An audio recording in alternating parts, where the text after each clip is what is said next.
Pagi dan salam sejahtera kepada Puan Latifah dan rekan-rekan yang menonton video saya pada hari ini. Kali ini saya akan membentangkan satu penyuntingan buku cerita kanak-kanak. Mengapa kita perlu membuat penyuntingan terhadap buku kanak-kanak?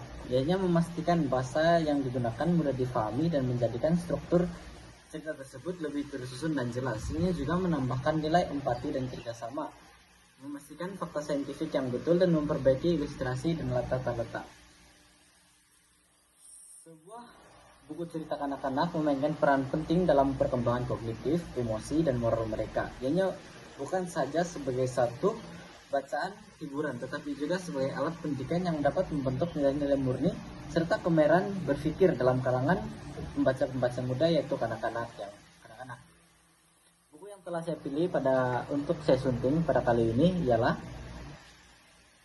Belalang dan Semut. Buku ini telah saya pilih sebagai buku cerita yang akan saya sunting karena buku ini adalah antara buku yang sangat saya gemari semasa waktu kanak-kanak. Mari kita lihat aspek pertama, yaitu daripada aspek bahasa dan gaya tulisan. Bahasa dan gaya tulisan bagi buku kanak-kanak harus lebih pendek, ringkas, dan jelas. Ini membuatkan penulisan tersebut ataupun cerita tersebut lebih mudah difahami oleh kanak-kanak. Sebagai contoh, saya telah membuat perubahan terhadap satu ayat dalam buku cerita ini, yaitu musim tengkujuh akan tiba. Kita mesti menyimpan banyak bekalan, kata semut. Lebih baik jika kita mengubah ayat seperti ini. Musim hujan hampir tiba, kita perlu mengumpul makanan. Hal ini, ayat ini bagi pendapat saya lebih mudah untuk anak-anak memahami, karena perkataan tengkujuh mungkin agak susah untuk anak-anak memahami. Apa kata kita tukar dengan hujan, yang perkataan yang sudah kanak-kanak tahu maksudnya dan tidak lari daripada maksud sebenar ayat yang ingin disampaikan. Terusnya kita lihat daripada aspek struktur dan aliran cerita.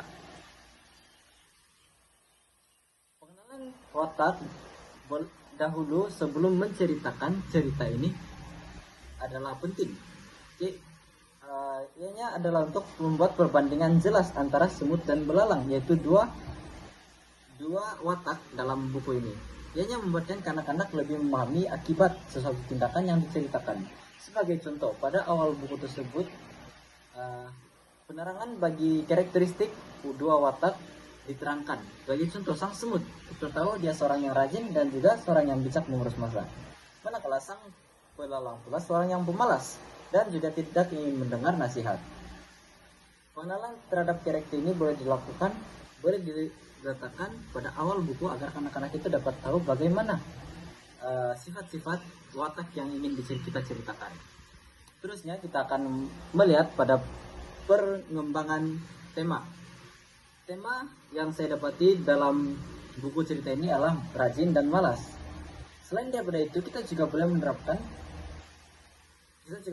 nilai empati dan kerjasama.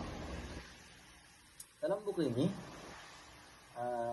sang semut telah membawa belalang untuk mengumpul makanan sebagai persediaan musim hujan. Tetapi sang belalang pemalas dan dia tidak mendengar nasihat semut. Apabila musim hujan tiba, belalang pun datang kepada semut untuk meminta makanan. Tetapi di sana semut enggan untuk membantu belalang.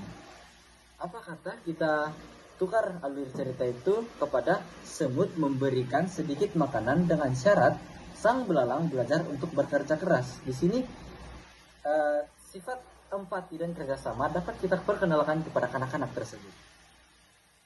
Yang seterusnya ialah pada ketepatan fakta. Kita selain daripada menjadi hiburan kepada kanak-kanak, buku cerita juga boleh mengajarkan anak-anak tentang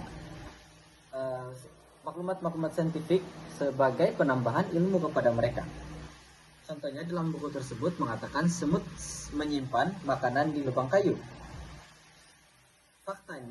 Faktanya semut menyimpan makanan di dalam sarang bawah tanah ataupun batang kayu yang mati. Di sini kanak-kanak akan dapat info-info yang lebih tentang semut tersebut dan juga pengetahuan yang baru.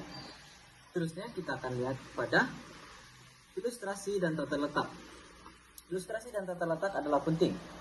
Dengan menggunakan warna yang cerah, dan kontra tinggi untuk menarik perhatian. Warna yang cerah dan kontra yang tinggi sudah tentu dapat menarik perhatian kanak-kanak ini. Kita juga boleh menampilkan ekspresi watak yang lebih jelas untuk mendorong kanak-kanak memahami ekspresi mereka. Ekspresi watak-watak tersebut.